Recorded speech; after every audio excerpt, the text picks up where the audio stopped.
Hi, I'm Dr. Lindsey Tavakolian. I'm a plastic surgeon, and I want to teach you about 5 critical safety components that I use when I'm planning body contouring procedures after massive weight loss.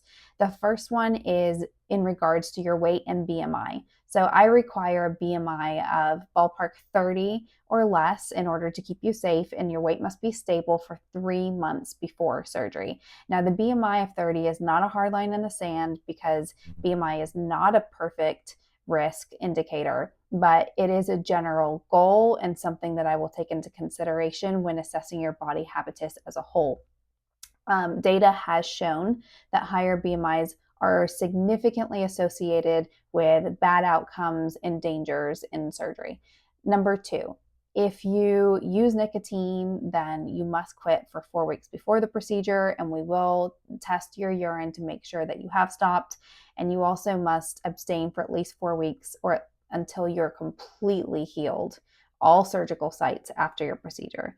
This is absolutely imperative because otherwise you set yourself up for being unable to heal, putting you at a risk for infection, and ending up with bad outcomes that could have been prevented.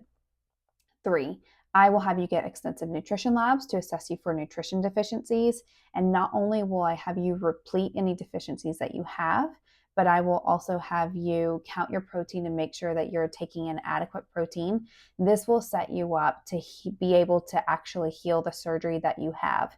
Protein and then other nutrition deficiencies can actually prevent you from being able to heal a surgical site, and this can have disastrous effects. 4, I will assess your risk for the potential to have a DVT, which is a deep vein thrombosis, and I will do this by calculating a Caprini score. I will then use that score to create a personalized plan for you in order to help prevent blood clots after surgery. And then 5, the consent process, I believe, is a really crucial part of keeping you safe because this has a lot to do with your psychological safety, and your mental health is just as important as your physical health. Specifically when you're signing up for a body contouring procedure, this usually involves pretty lengthy scars. And you need to be okay with that. Some people aren't. Some people would rather keep the excess tissue and not have the scar.